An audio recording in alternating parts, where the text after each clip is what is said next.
Yeah, Sheikh, a few days ago, I asked you about this situation that in my company, I take this documents for a period of time, because if somebody takes a complaint and we go in court, and you say it's no problem. But what I was a little bit confused is, since I take a little bit knowledge, I heard that there in Germany they make man-made laws, and I heard this is not permissible. And I didn't doubt your knowledge, but I want that you can clarify me why it is permissible for me, for example, to take the documents in a file order. One comes and break into your house. What will you do?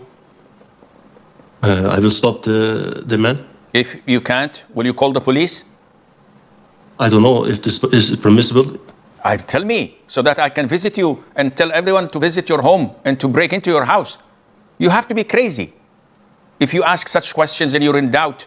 If someone breaks into my house, I will not go to the police, because this is man-made law. What happens if you have a dispute with a company that stole your money? I will not go to the court. Let them take 100,000 euros of mine. Will you do that? Soleimani, as I said before, Muslims have to man up. They have to stop depending on what scholars say over logical things. We cannot continue to spoon-feed people like this.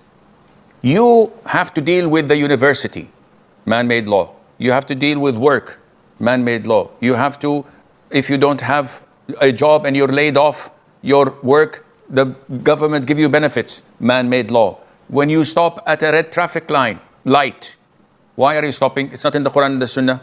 Man-made laws. So are you going to question every man-made law? This is insane. This is not from Islam. If the man-made law goes against Islam, a wife, her husband divorces her. She goes to the court and she demands half of his property. This is man-made law against Quran and the Sunnah and Islam. She is falling into a very major sin, and if she believes that this is better than the Quran and the Sunnah, this is kufr. This is different from protecting your trade, your company through documentation in case someone makes a fraud allegation against you and you need to protect yourself. Assalamu alaikum. Assalam wa rahmatullah. I wanted to ask about, I'm born in a Bengali household, so I'm by default a Hanafi. So I know that laymen have to follow a school of thought. So I want to ask what's the difference between the four school of thoughts for Madhhabs and Salafiyya. Jazakallah khairan. Wa jazak.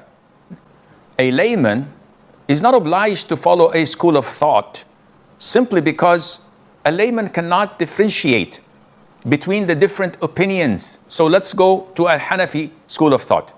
You will find that over a specific topic, there are 2 or 3 different opinions. One says it's mandatory, the other says it's highly recommended, the third one said, no, it's not. What should I do? I can't pick and choose because it's a school of thought. You cannot be able to distinguish what is the most authentic opinion according to your school of thought, which is a Hanafi. Therefore, the statement is wrong. A layman is obliged to follow a particular sheikh, scholar, who he trusts his religious commitment, his knowledge, his wisdom, his experience. Whether he follows the Hanafi school of thought, he will filter the different opinions and come to you with the most authentic. Or he follows any other of the 3 schools of thought. Now, Salafiyya, there is no such thing as a cult or a sect. It's an idea where Salafiyya actually is a label, whether given to themselves or by others to them, to label them and distinct them from others. What is Salafiyya? Salafiyya is simply to follow the Quran and the Sunnah with the understanding of the 3 favorite generations whom the Prophet ﷺ himself said, the best of generations is my generation, that is the companions. And the generation that follows them, that is the tabi'een. And the generation that follows them, and that is the tabi'it tabi'een. So these 3 favorite generations are the closest to the Prophet ﷺ and the most clearest in their language, Arabic, because they're close to the source, and they are the most qualified to understand the Quran and the Sunnah better than anyone else. This is Salafiyya.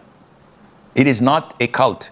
They respect what Abu Hanifa said, what Imam Malik ibn Anas said, what Imam Muhammad ibn Idris al-Shafi'i said, what Imam Ahmad ibn Muhammad ibn Hanbal had said.